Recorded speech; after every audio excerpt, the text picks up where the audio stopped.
Bernard, I'll start with you. First off, where exactly are you in Osun State? And what is the political atmosphere in the state as the governorship election draws closer, especially with all of this drama that is unfolding? All right, thank you, Blessings. Well, I'm currently around Okefia area of Osogbo, the state capital. And to answer your question, well, basically, the atmosphere, or should I say the political atmosphere, is actually quite interesting, so to speak. There are billboards here and there. If you look around, I mean, I'm looking at some billboards at the moment of different political parties and different party candidates.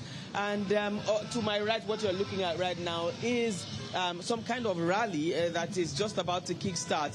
Apparently, the current governor is commissioning this flyover that you can see, and you know, that is exactly where most of the people are headed.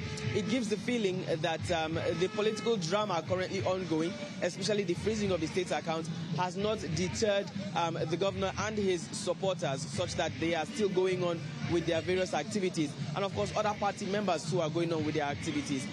Prior to this bulletin, we've been speaking to certain people across the state, asking them what the feeling is like and what they are expecting of the incoming government, whether it be the current governor who wins the election or a new candidate who wins. What will their expectations be? A lot of them are optimistic, others just want a good life. I'm currently with a gentleman here. His name is Tosin. He is a bus driver, and we had started the conversation just before the bulletin. Tosin, good morning. As the election won't start now, different things don't happen since. After 4 years, what do you want with the government do for you now, what they never do before?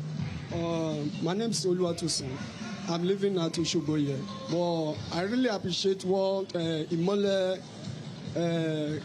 Ademola Adeleke was doing for Osun here, because he really tried.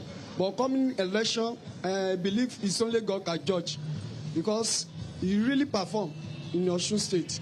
But let's say, well, let leave everything to God, because I really appreciate the Governor Ademola Adeleke in Osun.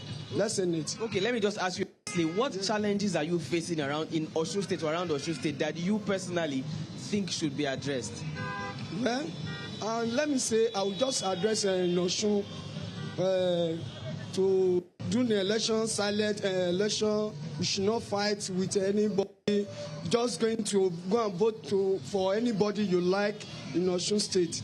Let it peaceful reign in Osun. That's what I can say in Osun State. All right. Thank you, Tosin. Yeah. Well, Blessings, as for Tosin, he basically is asking for a peaceful election in Osun State. And of course, you can understand why. In the weeks leading to this period and leading to the election, there have been various stories in some quarters of violent activities concerning elections. And of course, basically because of the latest happenings, the freezing of the accounts. But as I did mention, it does appear that even with the freezing of states' accounts, the state governor and the government generally are still going on with their activities, just as I have shown you the commissioning of the flyover and the rally that is commencing today. All right, Bernard Akede there in Osun State, giving us an update and showing us that Osun State nothing has changed regardless of the EFCC's freezing of the state government account. But we still have Mercy Babajide, who's also in another region of Osun State, and we want to hear from her. Mercy, how is it going over there? What would you say that the mood is, especially considering the EFCC's involvement in the government activity? Would you say that the government is still going on with the preparations as planned, or what's happening there?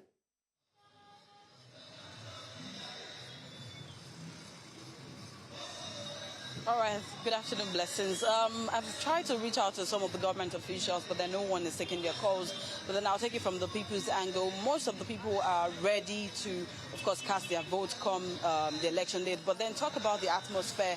You would see flyers and everything everywhere. And earlier on, I spoke about missing banners or torn banners. But then we interviewed a couple of persons who said the governor has assured them that irrespective of how tense the state is, they should equally come out and ensure that they cast their votes. But then I'll be speaking with a couple of persons here to know how prepared they are for the elections. Kason, sir. Hey, Kason. Yes.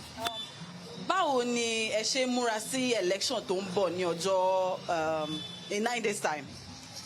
Àti múra, àti gbáradì. Lórí pé ìbò ẹ kọ́lọ̀ ọba aláàjù jùlọ ní ìpínlẹ̀ Ọ̀ṣun kọ́lọ̀ ọba sí ní pẹ̀lú rọrùn. Okay, nígbà tí election ń bọ̀ báyìí, election ń bọ̀ ní next week, èèyàn tó bá win, kí lẹ fẹ́ sọ fún èèyàn yẹn pé kó ṣe, kí lẹ fẹ́ kí èèyàn yẹn kó ṣe yàtọ̀, àbí kí lẹ fẹ́ kí ni wọ́n ṣe yàtọ̀ báyìí tí ẹ nífẹ̀ẹ́ sí.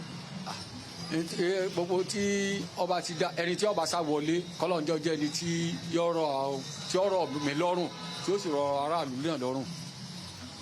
Okay, I will be translating what he said. He said that he's praying that whoever wins the election would favor everyone in the states. But that's all we have for you for now. Over to you in the studio.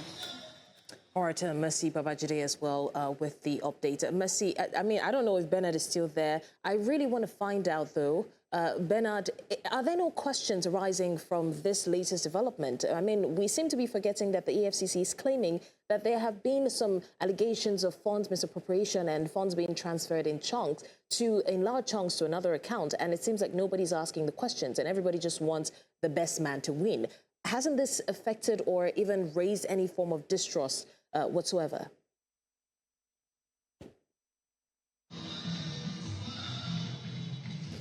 Blessings, thank you. Well, so far, the questions we've been asking the people, nobody seems to pay any attention. Basically, largely those who are in support of the ruling party seem not to be paying any attention to the allegations made by the Economic and Financial Crimes Commission. If anything, they seem to be calling it witch hunting. There seems to be some kind of unanimous agreement by supporters of the ruling party that the EFCC and the APC, talking about the government, the party in power across Nigeria, is using everything within its arsenal to pull down the ruling party here. Remember that the party in charge of Osun State is the Akede party, not one of the not one of the many popular parties in Nigeria. So the general belief by supporters of Akede party here is that the ruling APC, the federal ruling APC, is doing everything it can to pull down Akede party and the current governor, Ademola Adeleke, and try to destabilize their election plans and processes, basically. But they are saying that they will not be deterred. They will continue with whatever it is that they are going. And just like you read in the story, that the governor is currently urging his supporters and all residents and citizens of Osun State to go to the polls come 15th of August and cast their vote, basically.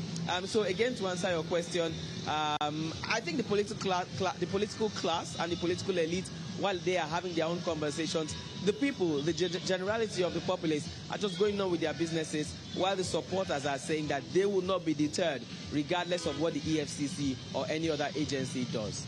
All right, great job, Bernard Akede, and of course, Mercy Babajide, who are giving us the update on the Osun elections preparation. And of course, the new development with the EFCC's allegations on funds transfer in large chunks and misappropriation allegations as well. You're live with us on the 12 Report. We go on a short break. We'll be right back shortly with more stories. Stay with us.